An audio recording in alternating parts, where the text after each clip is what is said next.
దర్శి పట్టణ పరిధిలోని కురిచేడు రోడ్డు వైపు గల ఎన్ఎస్పి సాగర్ జలాల పెద్ద కాలువ కట్టపై వీరాయపాలెం మేజర్ కు సమీపంలోని కాలువ కట్ట రోడ్డు వద్ద గల అండర్ టన్నెల్ యూటీ చాలా కాలంగా ప్రజలకు ప్రమాదకరంగా మారింది. కాలువ కట్టపై వాహనాలతో రాకపోకలు సాగించే వారికి ఈ యూటీ స్పష్టంగా కనిపించకుండా అక్కడే రోడ్డు మలుపు కూడా ఉంది. ఈ కాలువ కట్టపై రాకపోకలు సాగించే వారు ఆదమరిస్తే లోతైన యూటీలో పడిపోయి గాని లేక ప్రక్కనే ఉన్నటువంటి కాలువ నీటి ప్రవాహంలో పడిపోయి గాని ప్రాణాలు పోగొట్టుకునే పరిస్థితి ఉంటుంది.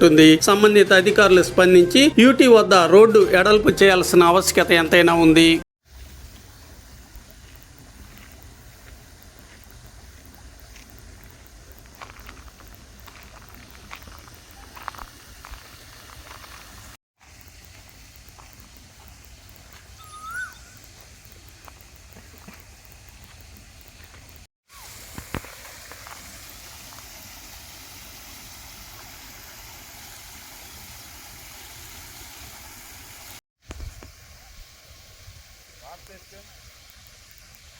Mesmo a